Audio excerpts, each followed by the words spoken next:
Hello everyone. I'm very pleased to announce the launch of our History DAMP Daily Answer Writing and Mentorship Program for 2025-26. The course is going to last for 3 months, and every day over the next 3 months we are going to be evaluating answers submitted by the students. We are also going to be giving detailed video description for each of these answers. We are going to discuss an additional answer every day, right? So two questions are going to be discussed every day. One is going to be evaluated, the other is only for discussion purpose. The course starts on the 17th of March.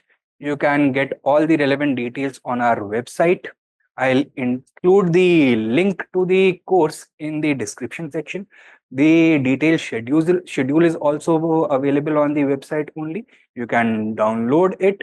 Now,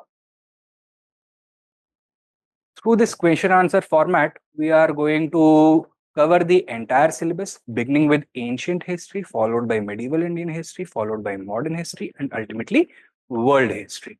The course is also going to include the component of answers, model answers prepared by the faculties themselves, delivered to the student just on the day immediately following the writing window, right?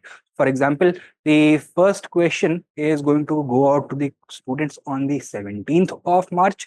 The model answer is going to become available once the submission window closes on the 18th of March, right? So that students are not falling into the bad habit of reading the model answers first and then writing it, right? Now, the students will also have direct access to us. We are going to hold weekly sessions, Zoom sessions with all the students, and we are also going to be sharing our personal numbers so they can get in touch with us regarding any queries or doubts, right? So, as I've informed you, the course begins on the 17th of March. Hope to see you there. Thank you.